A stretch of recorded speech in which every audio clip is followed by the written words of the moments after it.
ప్రజాపాలన దినోత్సవ సందర్భంగా ఇక్కడికి వచ్చిన హన్మకొండ జిల్లా ప్రజలకు, ప్రజాప్రతినిధులకు, అధికారులకు, ఉద్యమకారులకు, పాత్రికేయులకు నా హృదయపూర్వక నమస్కారం. తెలంగాణ రాష్ట్ర రెవెన్యూ, సమాచార, పౌర సంబంధాల, గృహ నిర్మాణ శాఖ మంత్రిగా నేడు ప్రజాపాలన దినోత్సవంతో పాలు పంచుకుంటాం నాకెంతో ఆనందంగా ఉంది. సెప్టెంబర్ 17, 1948 నాడు తెలంగాణ ప్రజల నిజాం రాజరిక వ్యవస్థను కూలదోసి ప్రజాస్వామ్య ప్రస్తావనకి నాంది పలికారు. ఈ శుభదినాన్ని విలీనమని ఒకరు, విమోచనమని మరొకరు స్వప్రయోజనాల కోసం నాటి అమరుల త్యాగాలను పౌచన చేసేలా ప్రవర్తించడం సరికాదని గౌరవ ముఖ్యమంత్రి రేవంత్ రెడ్డి గారి నేతృత్వంలోని ప్రజా ప్రభుత్వం సెప్టెంబర్ 17ను తెలంగాణ ప్రజా పాలన దినోత్సవంగా నిర్వహిస్తుంది. ఈ ఉత్సవాన్ని ఈరోజు రాష్ట్ర వ్యాప్తంగా అత్యంత వైభవంగా నిర్వహిస్తున్నాం. ఎందరో త్యాగధనుల త్యాగాలు, పోరాటాల ఫలితంగా ఈ విజయం సాధించుకున్నాం. ఈ త్యాగధనులందరికీ ఘన నివాళులు అర్పిస్తున్నాం. భారతదేశానికి స్వతంత్రం వచ్చి భారత్ పాక్ విభజన జరిగిన తర్వాత దేశంలో అప్పటి వరకు బ్రిటిష్ పాలన వారి సహకారంతో స్వతంత్రంగా వ్యవహరించిన చాలా సంస్థానాల్లో కొన్ని భారతదేశంలో, మరికొన్ని పాకిస్తాన్లో విలీనమయ్యాయి. దేనిలో విలీనం కాకుండా రజాకార్ల అండతో స్వతంత్రంగా ఉండాలనుకున్నది నిజాం పాలనలో ఉన్న హైదరాబాద్ రాష్ట్రం. తెలుగు వారు ఎక్కువగా ఉండే తెలంగాణ ప్రాంతం కూడా ఈ రాజ్యంలో ప్రధాన భాగంగా ఉండేది. రజాకారులను నిషేధించాలని కోరుతూ అప్పటి ప్రధాని జవహర్లాల్ నెహ్రూ గారు సెప్టెంబర్ 7న నిజాంకు అల్టిమేటం పంపారు. కానీ నిజాం దాన్ని ఖాతరా చేయలేదు. దీంతో సెప్టెంబర్ 13, 1948 అప్పటి కేంద్ర హోంమంత్రి సర్దార్ వల్లభాయ్ పటేల్ ఆదేశాల మేరకు ఇండియన్ ఆర్మీ హైదరాబాద్ రాష్ట్రంలో ప్రవేశించింది. దాని దాటికి తట్టుకోలేక నిజాం లొంగిపోవడంతో సెప్టెంబర్ 17, 1948 హైదరాబాద్ రాజ్యం భారతదేశంలో విలీనమైంది.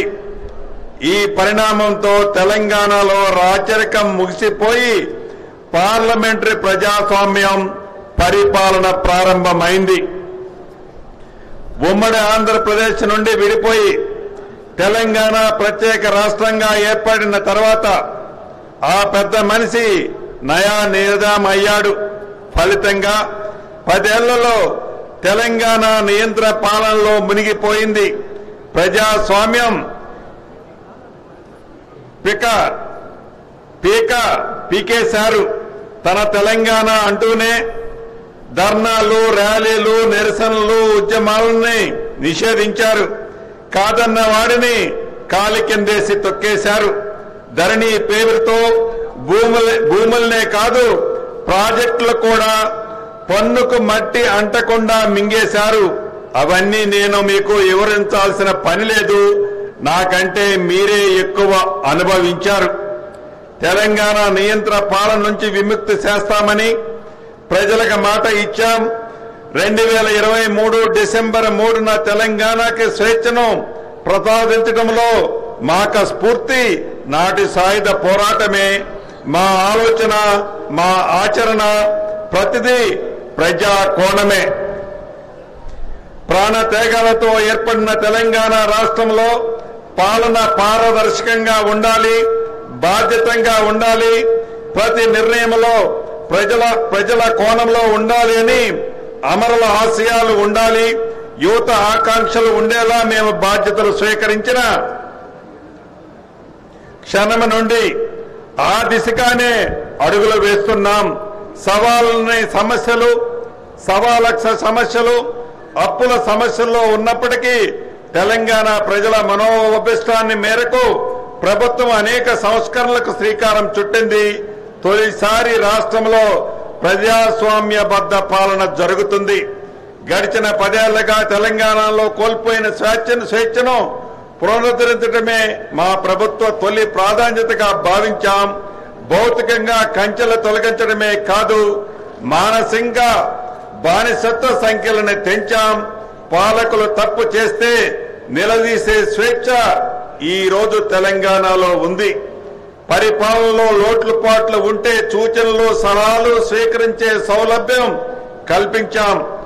ఒకవైపు ప్రపంచ నగరాలతో పోటీ పడే లక్ష్యాల్ని నిర్దేశించుకొని మరోవైపు పేదల ఆంక్షలు తీర్చే సంక్షేమ ఫలాలు అందిస్తూ విముఖ వ్యూహంతో మా ప్రభుత్వ పాలన సాగిస్తున్నాం. పాలనలో పారదర్శకత, అభివృద్ధిలో ఆధునికత, సంక్షేమంలో సరికొత్త చరిత్రను రాస్తూ తెలంగాణను 21 నెలల కాలంలో దేశానికి రోల్ మోడల్ గా నిలబెట్టాం. గౌరవ ముఖ్యమంత్రి రేవంత్ రెడ్డి గారి నేతృత్వంలో నూతనంగా ఏర్పడిన ఇందిరమ్మ ప్రభుత్వంలో తీసుకున్న నిర్ణయాల ఫలితంగా వ్యవసాయం, పారిశ్రామిక రంగంలో గణనీయమైన ప్రగతిని సాధించాం. ఆర్థిక వృద్ధితో తెలంగాణ రాష్ట్రం అగ్రగానంలో నిలిచిందని చెప్పడానికి గర్విస్తున్నాను.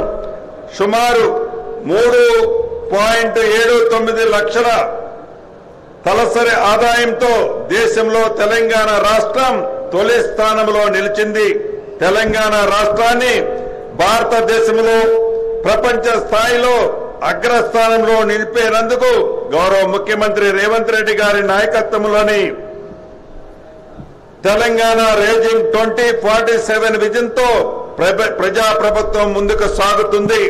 2035 నాటికి తెలంగాణ ఆర్థిక వ్యవస్థను $1 ట్రిలియన్ ఎకానమీగా వృద్ధి సాధించాలనే లక్ష్యంగా పనిచేస్తున్నాం.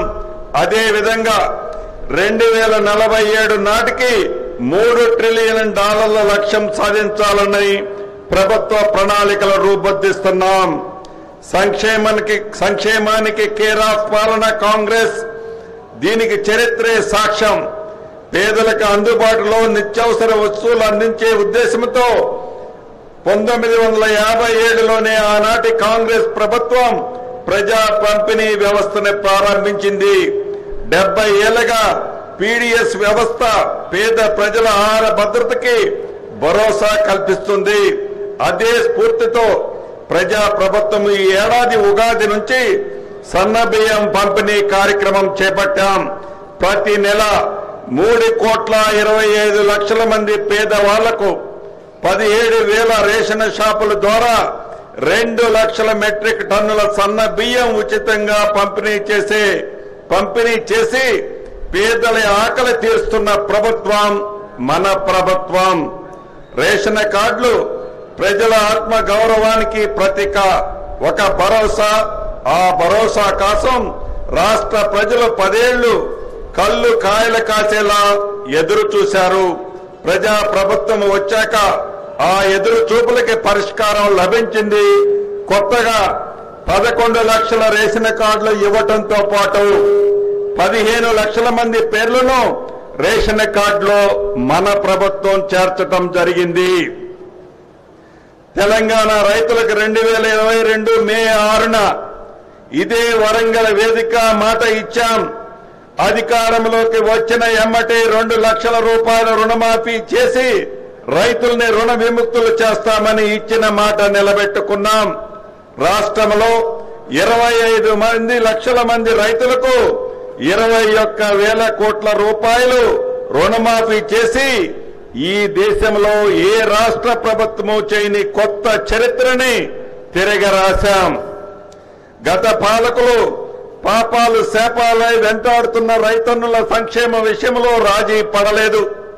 రుణమాఫీతో రైతుల పట్ల మా రుణం తీరిపోయిందని చేతులు దులుపుకోలేదు. ఇందిరమ్మ రైతు భరోసా కింద ఎకరానికి 12,000 రూపాయల పెట్టుబడి సహాయం పరిమితి లేకుండా ప్రతి రైతుకి మన ప్రభుత్వం అందించింది. 9 రోజుల్లో 9,000 కోట్ల రూపాయల రైతుల ఖాతాలో జమ చేశాం. రాష్ట్రంలో 70 లక్షల మంది పైగా రైతులకి ఈ సహాయం అందించాం. రైతులకు రుణమాఫీ, పెట్టుబడి సహాయమే కాదు, పండించిన పంటను మద్దతు ధరకు కొనుగోలు చేస్తూ మేము ఉన్నామని భరోసా ఇస్తున్నాం. వరి ధాన్యానికి కనీస మద్దతు ధరతో పాటు సన్న వడ్లకు క్వింటాలకు 500 రూపాయలు బోనస్ ఇస్తున్నాం. దీనివల్ల రైతులకు అదనముగా ఆదాయం లభించడమే కాకుండా రాష్ట్రంలో సన్న ధాన్యం దిగుబడి మరింత పెరిగే విధంగా చర్యలు చేపట్టాం. ఈ ఏడాది వానాకాలము మరియు యాసంగి సీజన్లో 8,000 కొనుగోలు కేంద్రాల ద్వారా కనీస మద్దతు ధరకు 28,000 కోట్ల రూపాయలు విలువ చేసే 1,22,00,000 మెట్రిక్ టన్నుల ధాన్యాన్ని కొనుగోలు చేశాం. ధాన్యం కొనుగోలు చేసిన 48 గంటల్లో రైతుల ఖాతాల్లో నగదుని జమ చేయడం జరుగుతుంది.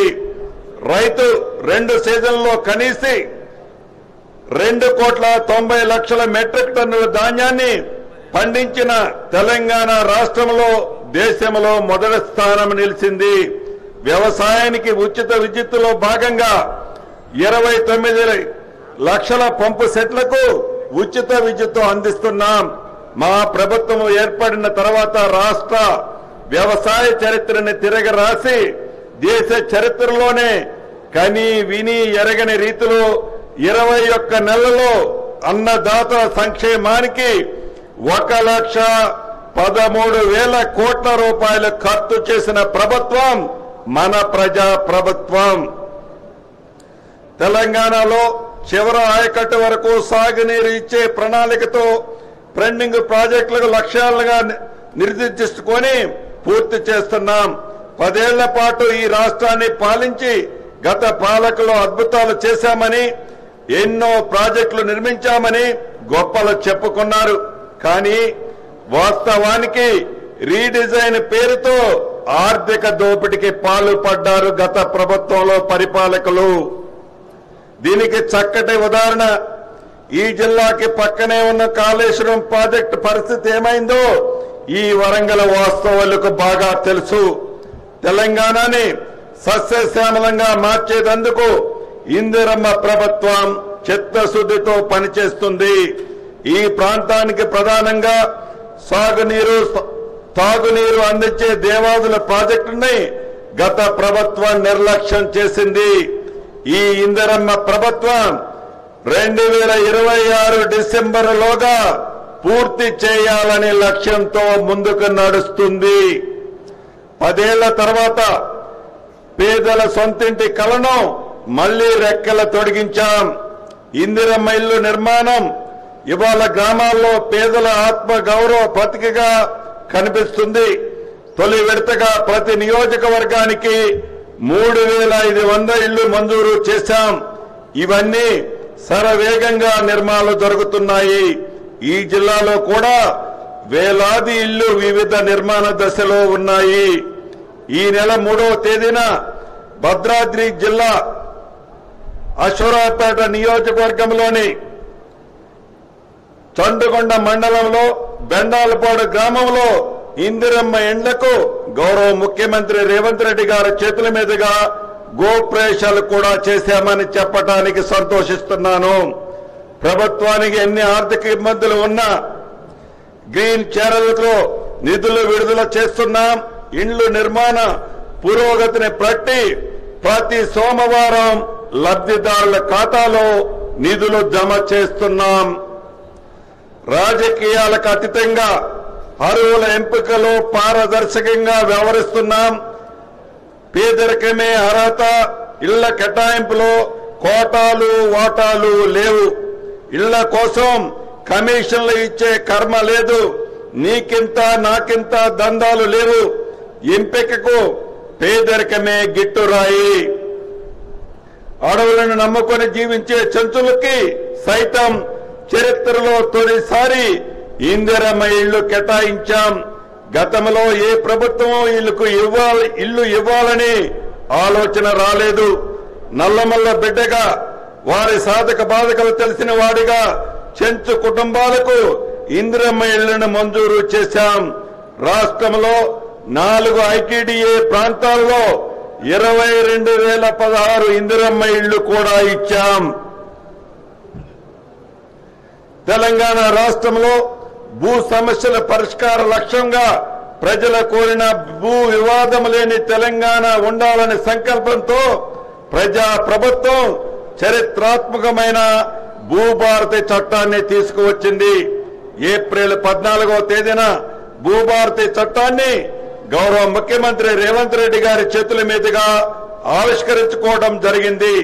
రాష్ట్ర వ్యాప్తంగా 3 విడతల రెవెన్యూ సదస్సులు నిర్వహించాం. ఈ రెవెన్యూ సదస్సులో వచ్చిన దరఖాస్తుల్ని పరిష్కారం చూపిస్తున్నాం. ఈ హన్మకొండ జిల్లాలో భూ సమస్యలు శాశ్వతంగా పరిష్కారం అవుతాయని హామీ ఇస్తున్నాను. గ్రామ స్థాయి వరకు రెవెన్యూ సేవకులను అందిస్తామని ఎన్నికల్లో ఇచ్చిన హామీని నిలబెట్టుకున్నాం. రాష్ట్ర వ్యాప్తంగా 10,954 రెవెన్యూ గ్రామాలకు క్లస్టర్ల వారీగా విభజించి గ్రామ పరిపాలక అధికారుల్ని నియమించాం. గౌరవ ముఖ్యమంత్రి రేవంత్ రెడ్డి గారి చేతుల మీదుగా ఇదే నెల 5వ తేదీ నియామక పత్రాలను కూడా అందజేయటం జరిగిందని చెప్పడానికి సంతోషిస్తున్నాను. అంతేకాక దాదాపు 9 లక్షల సాదా బైనామాల విషయంలో కోర్టులో స్టే ఉంటే ప్రభుత్వం చొరవ తీసుకొని ఈ స్టేను కూడా ఈ మధ్యనే డ్రాప్ అయ్యే విధంగా ప్రభుత్వం చొరవ చూపిందని చెప్పడానికి సంతోషిస్తున్నాను. రాష్ట్రంలో భూములకు సంబంధించిన అనేక పంచాయతీలకు శాశ్వతంగా పరిష్కారం చూపాలనే లక్ష్యంతో రాష్ట్ర ప్రభుత్వం ప్రతిష్టాత్మకంగా తీసుకువచ్చిన భూభారతి చట్టంలో రిజిస్ట్రేషన్ ప్రక్రియకు భూమి సర్వే మ్యాప్ని దత్తపరచడం తప్పనిసరి చేసిన నేపథ్యంలో సర్వే విభాగం పాత్ర మరింత క్రియాశీలకం కానుంది. భూభారతి చట్టంలో పేర్కొన్న విధంగా ప్రభుత్వం లక్ష్యం నెరవేరాలంటే ఇప్పుడున్న సర్వేయర్లకు అదనంగా మరికొంతమంది సర్వేయర్ల అవసరం ఉంది. దీనిని దృష్టిలో పెట్టుకొని మొదటి దశలో 6,000 మంది లైసెన్స్డ్ సర్వేయర్లను తీసుకోవటం, మరొక వైపు సర్వే విభాగంలో ఖాళీగా ఉన్న సర్వేయర్ పోస్టులను భర్తీ చేయడం, ఇంకొక వైపు భూములు సర్వేకి అవసరమయ్యే అత్యాధునిక పరికరాలని అందుబాటు తీసుకురావటం చర్యలు ఇప్పటికే చేపట్టాం. దీనివల్ల ఈ జిల్లాలో కూడా భూ సమస్యల మార్గం సుగమం కానుంది. ప్రజలకు ఉత్తమ సేవలు అందించడానికి రెవెన్యూ శాఖ భాగమైన స్టాంప్స్ అండ్ రిజిస్ట్రేషన్ శాఖలో విప్లవాత్మకమైన సంస్కరణలు చేపట్టాం. ప్రజల సమయాన్ని ఆదా చేసే విధంగా పారదర్శకంగా అవినీతి రహితంగా సేవలు అందించేలా రాష్ట్రంలో అన్ని సబ్ రిజిస్ట్రార్ కార్యంలో స్లాట్ బుకింగ్ విధానాన్ని తీసుకురావడం జరిగింది. మరింత సమర్థవంతమైన సేవలు అందించడానికి వీలుగా సబ్ రిజిస్ట్రార్ కార్యాలయాలను పునర్వ్యవస్థీకరించు అధునాతనిక సౌకర్యాలతో మొదటి విడతలో హైదరాబాద్ ఔటర్ రింగ్ రోడ్డు పరిధిలో ఇంటిగ్రేటెడ్ సబ్ రిజిస్ట్రార్ కార్యాలయాన్ని నిర్మించే క్రమంలో మొన్ననే శంకుస్థాపన కూడా చేసుకున్నాం. నిజాం కాలం నుంచి నక్షాల లేని 413 గ్రామాలని గత ప్రభుత్వం 10 సంవత్సరాల్లో పట్టించుకోలేదు. దశాబ్దాల నాటి ఈ సమస్యకు పరిష్కారం చూపాలన్న లక్ష్యంతో ప్రతిష్టాత్మకంగా 5 గ్రామాల్లో విజయవంతంగా సర్వే నిర్వహించాం. త్వరలో మిగిలిన గ్రామాల్లో కూడా సర్వే ప్రారంభించబోతున్నాం. తెలంగాణ సమాజానికి పునాది మహిళలే. అందుకే 1 కోటి మంది ఆడబిడ్డల్ని కోటేశ్వరులుగా చేయాలని ఉక్కు సంకల్పంతో ప్రజాప్రభుత్వం ముందుకు వెళ్తుంది. మహిళల ఆర్థిక స్వలంబనకు ఇందిరా మహిళా శక్తి మిషన్ పాలసీని ఆవిష్కరించుకున్నాం. గత 10 ఏళ్ల కాలంలో మహిళలకు వడ్డీ లేని రుణాల పథకం పూర్తిగా నిర్వీర్యమైంది. ప్రజాప్రభుత్వం ఈ 21 నెలల కాలంలో 67 లక్షల మంది డ్వాక్రా మహిళలకు 2 విడతలుగా సుమారు 900 కోట్ల రూపాయలు వడ్డీల రూపంలో చెల్లించింది.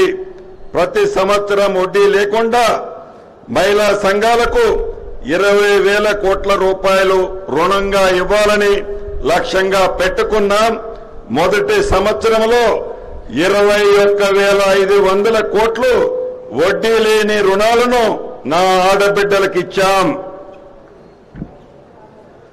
500 రూపాయలకే వంట గ్యాస్ సరఫరా, 200 యూనిట్ల ఉచిత విద్యుత్ సరఫరా, ఇందిరమ్మ ఇళ్ల పథకంతో పాటు పెట్రోల్ బంకుల నిర్వహణ, సంపన్నులతో సమానంగా తెలంగాణ మహిళలతో విద్యుత్ ప్లాంట్లు కూడా ఏర్పాటు చేయాలని ప్రభుత్వం నిర్ణయించింది.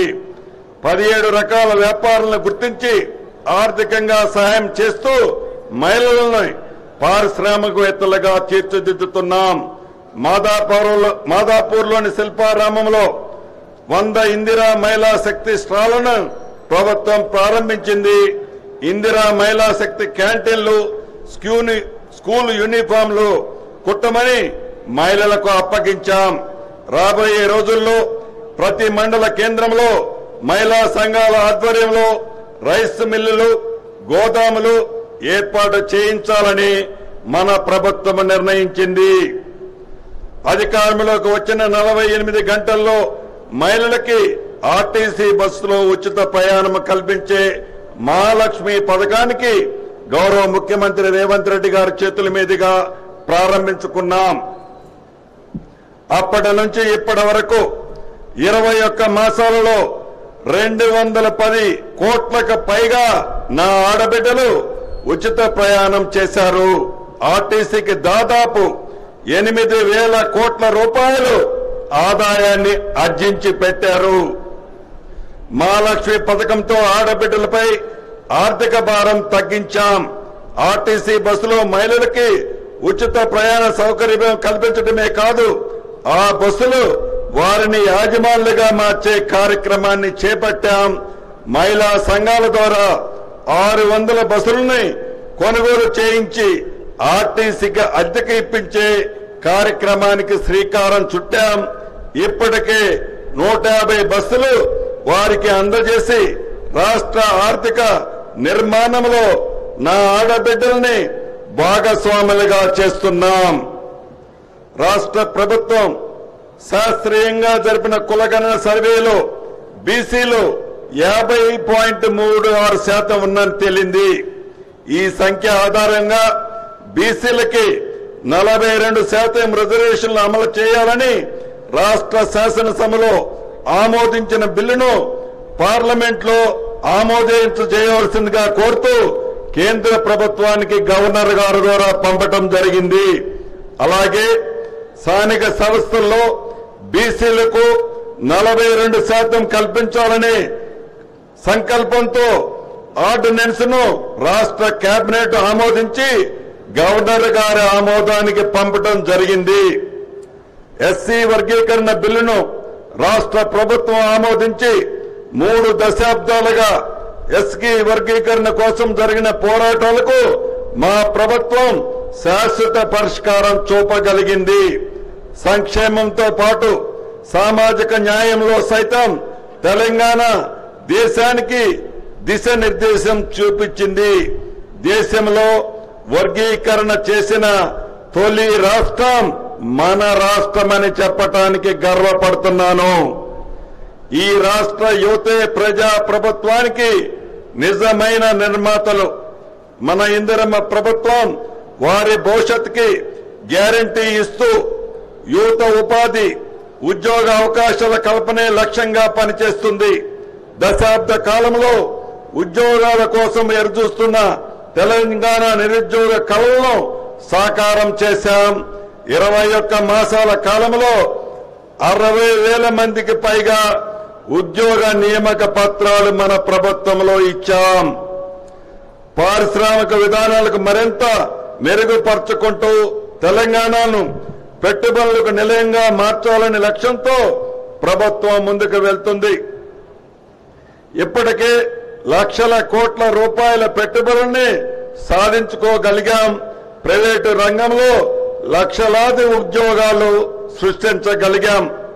తెలంగాణలో సూక్ష్మ, చిన్న, మధ్యతరహా పరిశ్రమల సమస్యలను పరిష్కరించేందుకు రూపొందించిన ఎంఎస్ఎంఈ పాలసీ 2024 మేరకు రానున్న 5 ఏళ్లలో సుమారు 4,000 కోట్ల రూపాయలు ఖర్చు చేసి పరిశ్రమలు స్థాపించబోతున్నాం.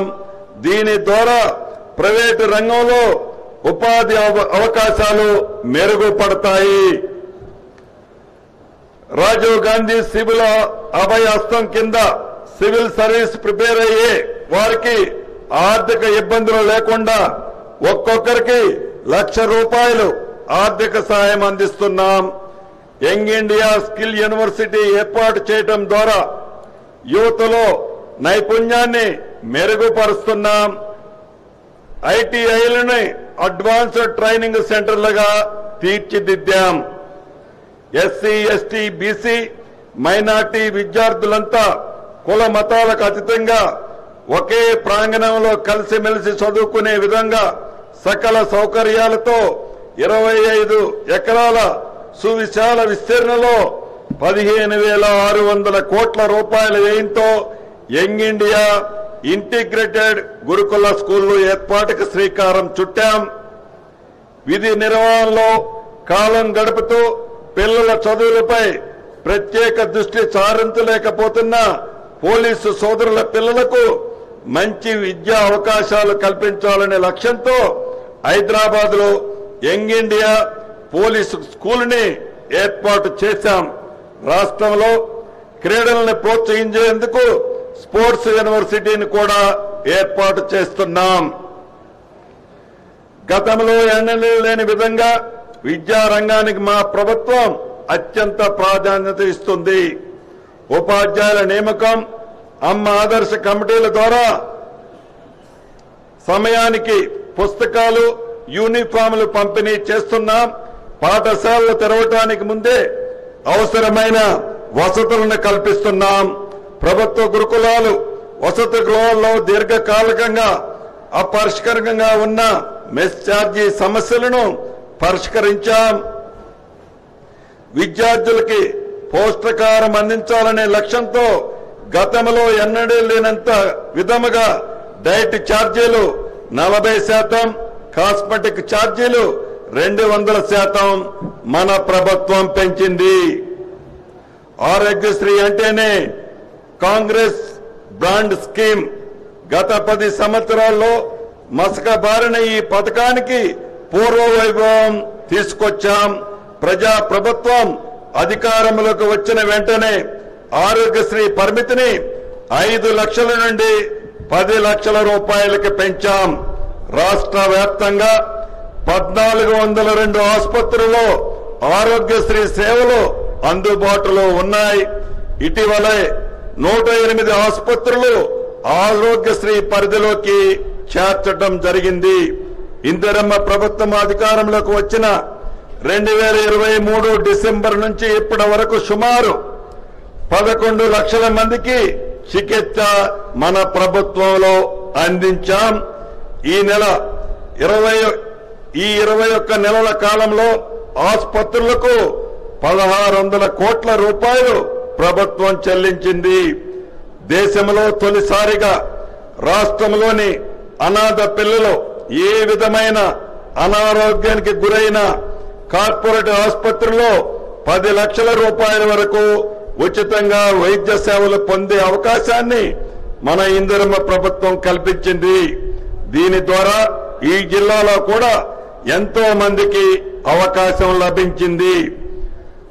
హైదరాబాద్ నగరాన్ని అంతర్జాతీయ ప్రమాణాలతో అభివృద్ధి చేసేందుకు ప్రణాళిక సిద్ధమయ్యాయి. మెట్రో విస్తరణకు శ్రీకారం చుట్టాం. జీహెచ్ఎంసీలో కంటోన్మెంట్ విలీనం చేయాలన్న ప్రజల చిరకాల వాంఛని నెరవేర్చాం. ఫ్యూచర్ సిటీ పేరుతో 30,000 ఎకరాల్లో సరికొత్త నగర నిర్మాణానికి ప్రభుత్వం శ్రీకారం చుట్టింది. అభివృద్ధి ప్రణాళికలో రాష్ట్రాన్ని 3 జోన్లుగా విభజించాం.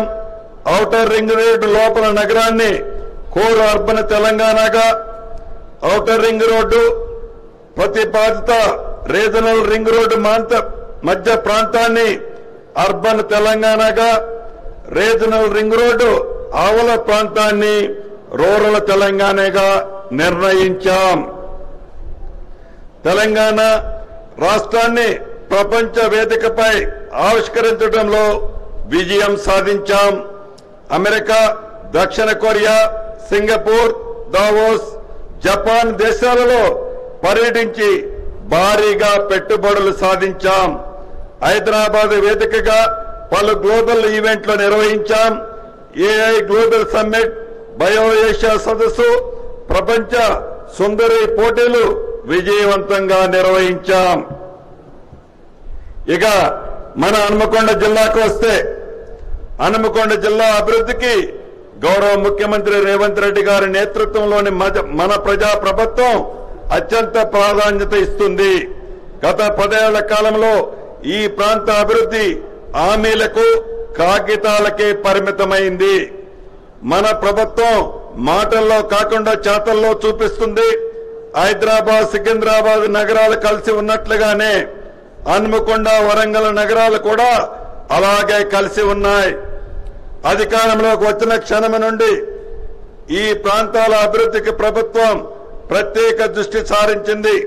ఇందుకు తగినట్లుగానే గతంలో ఎన్నడూ లేని విధంగా ఈ రెండింటిని సమన్వయం చేస్తూ దాదాపు 5,000 కోట్ల రూపాయలతో అభివృద్ధి పనులకు శ్రీకారం చుట్టాం. 2057 జనాభాని దృష్టిలో పెట్టుకుని 4,100 కోట్ల రూపాయలతో అండర్ గ్రౌండ్ డ్రైనేజీ పనులు ప్రారంభించుకున్నాం. 2040 వరకు జనాభా పెరుగుదలకు అనుగుణంగా భవిష్యత్ అవసరాలకు సరిపోయేలా మాస్టర్ ప్లాన్ కూడా ఆమోదించుకున్నాం. చరిత్రాత్మక భద్రకాళి దేవాలయ ఆధునీకరణతో భాగంగా చేపట్టిన మాడు వీధుల నిర్మాణ పనులు చివరి దశలో ఉన్నాయని చెప్పడానికి సంతోషిస్తున్నాను. అలాగే ప్రాచీన కాలం నాటి హనుమకొండ కలెక్టరేట్ బంగ్లాని ఆధునీకరించుకున్నాం.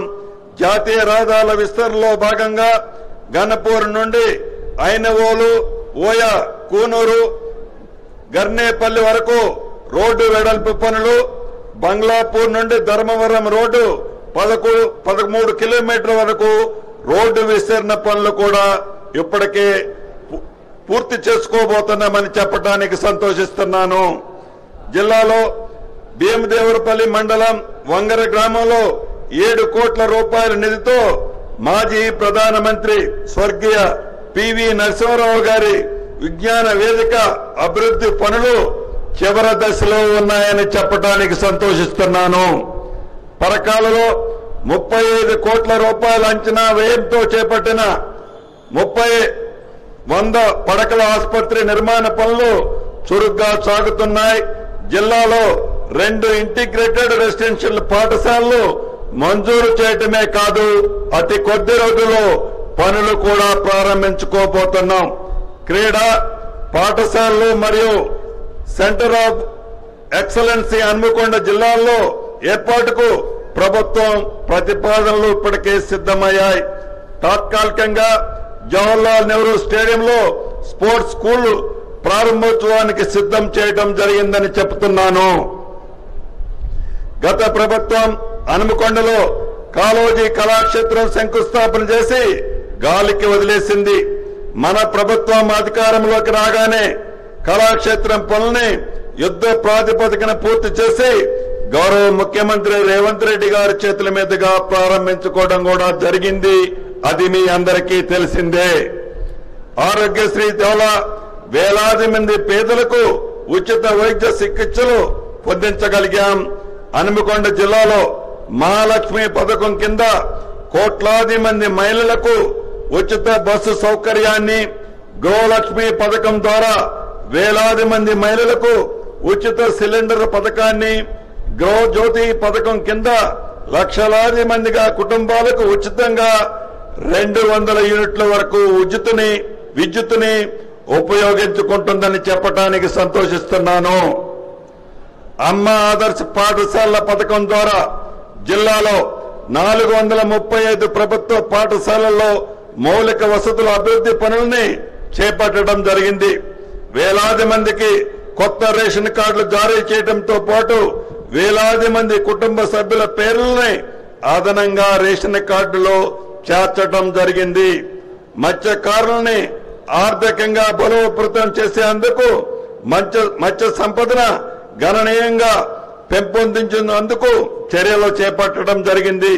ఇందులో భాగంగా ఈ ఏడాది 771 చెరువులకి కోటికి పైగా చేప పిల్లల్ని 100% రాయితీతో పంపిణీ చేయటం జరిగింది.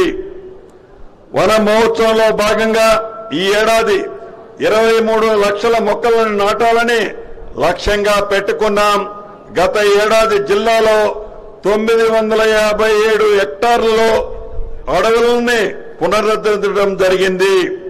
ఖరీఫ్ సీజన్ కు సంబంధించిన విత్తనాలు, ఎరువులు తగినంతగా స్టాకులు అందుబాటులో ఉంచి నకిలీ విత్తన ఎరువుల కొరత అరికట్టుటకు కఠిన చర్యలు తీసుకున్నాం. జిల్లాలో ఈ ఏడాది దాదాపు 5,000 ఎకరాల్లో ఫామ్ ఆయిల్ తోటల లక్ష్యంగా మన ప్రభుత్వం పెట్టుకుంది. మార్పు రావాలని ఈ ప్రభుత్వాన్ని తెలంగాణ ప్రజానీకం ఎన్నుకుంది. వారి ఆశలు, ఆకాంక్షలు అనుగుణంగా కులాలు, మతాలు, ప్రాంతాలకు అతీతంగా ఎలాంటి భేషజాలకు పోకుండా గౌరవ ముఖ్యమంత్రి రేవంత్ రెడ్డి గారి నాయకత్వంలోని మన ఈ ప్రభుత్వం సమర్థవంతంగా పనిచేస్తుంది. గౌరవ ముఖ్యమంత్రి గారి ఆలోచనలకు అనుగుణంగా మంత్రుల మంతరం రాష్ట్ర ప్రజల బాగోగుల కోసం చిత్తశుద్ధితో నిత్యము మీతోనే ఉండి మీకు అండగా ఉంటామని ఈ తెలంగాణ ప్రజా పాలన దినోత్సవ సందర్భంగా మనస్ఫూర్తిగా తెలియజేస్తున్నాను. రాష్ట్రాన్ని అన్ని రంగాల్లో ముందుకు తీసుకువెళ్తున్న గౌరవ ముఖ్యమంత్రి రేవంత్ రెడ్డి గారికి, జిల్లా సర్వతోముఖాభివృద్ధికి నిర్మాత్మక సహకారం, సూచనలు అందిస్తున్న జిల్లా మంత్రులు, గౌరవ పార్లమెంటు సభ్యులు, గౌరవ శాసనమండలి సభ్యులు, గౌరవ శాసనసభ్యులు, గౌరవ స్థానిక ప్రజాప్రతినిధులు, గౌరవ న్యాయమూర్తులు, జిల్లా ఉన్నతాధికారులు, జిల్లా పోలీస్ సిబ్బందికి, స్వతంత్ర సమరయోధులకి, తెలంగాణ ఉద్యమకారులకి, మీడియా ప్రతినిధులకి, స్వచ్ఛంద సంస్థ ప్రతినిధులకు, జిల్లా ప్రజలకి తెలంగాణ ప్రజా పాలన దినోత్సవ శుభాకాంక్షలు తెలియజేస్తూ జై హింద్, జై తెలంగాణ.